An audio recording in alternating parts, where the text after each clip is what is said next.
aren't trying to pass another gun control bill here in Olympia, guys. Aaron Dorr and Alex with Washington Gun Rights with a major update for WGR members. You know, some people might have thought last year that after Inslee finally banned AR-15s or the sale of AR-15s, that maybe this tyrant would have had enough. Maybe after the mag bans, the AR bans, red flag laws, they leave us the heck alone. But guys, I got bad news. These people are tyrannical despots. They will never stop coming after our gun rights. So while we're still busy in court over last year's gun control law, there's a new bill to make you guys aware of right now.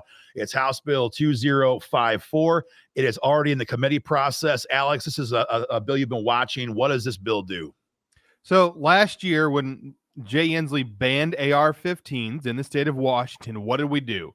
Everyone went out and bought as many as we possibly could before this law went into effect. We bought them for ourselves, for our spouses, for our children, for our grandchildren. We bought them up. Record sales for gun stores.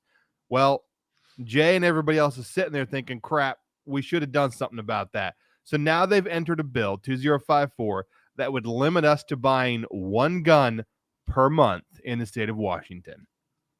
So other states have had this in the past. And the idea is there's never even been much of a veneer on this. It's very clear the goal here is, as you said, to limit how many guns the good guys can buy. Everyone knows the state is awash in violent crime. Our crime rates are at epidemic levels, and those thugs, those criminals will never be stopped by this. This is one more slap in the face to every gun owner in the state, law-abiding gun owners in the state, knowing they know, Bob Ferguson knows this will only help the violent criminals. This has happened before. Other states, Virginia had one gun a month for a very long time. They have repealed that. Many states have repealed one gun a month. And here in Washington, Bob Ferguson and Inslee, this cabal of tyrants, are hell-bent on doing all they can every single year to limit our ability to defend ourselves and our loved ones. These guys never quit.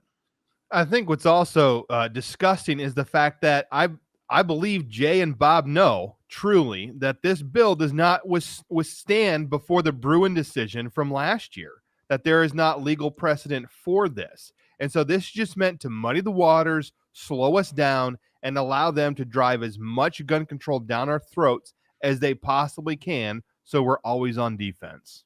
Yeah, I'm going to kind of hit that point again, I guess. You know, for those who have maybe forgotten, the Bruin decision from, I guess that was 2022 now, so it's 2 years ago now, I guess. The Bruin decision made it very clear that any future gun control laws, and for that matter, existing gun control laws in this country, have to show how they have a historical precedent in the history of our country. And so that is the new threshold. The left hates it. You know, all these liberal judges hate it, but that doesn't matter. These guys all believe in that the judges make the laws as far as they're concerned, and the Supreme Court has spoken. There needs to be historical precedent to show justification for all new gun control laws.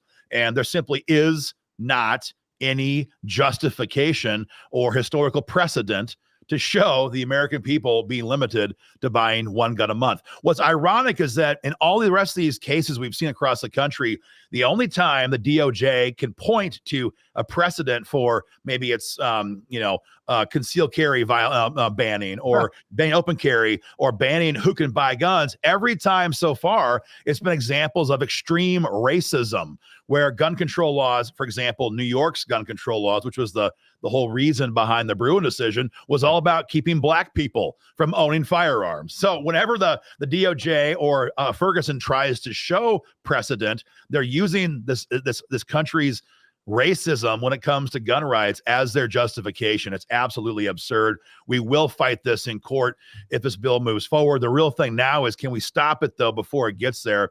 This is the bill. Let me show the right screenshot here, Alex. Give me 1 second. Yep. This is the bill. As you can see there, guys, it's in the House right now. They've had their committee hearing. And, of course, pro-gun people can never testify. It's almost impossible to get a pro-gun voice heard in committee. Right. We did have Representative Jim Walsh there, who was a champion for gun owners. He was there testifying against the bill. But wasn't the governor's wife on this one, Alex, or the other gun control bill? Which one was she there? For all of the gun control bills. Right. So she always comes for the gun control bills. She's always allowed to speak. And if you listen to her, she actually says nothing, but she's there as the envoy of the governor and Bob Ferguson saying, you're going to pass this, or so help you. Right. It's appalling, actually. Right. So we're more or less, replacing our republic and our elected legislature. It's more become the fiefdom of Jay Inslee. He sends his wife down here to testify.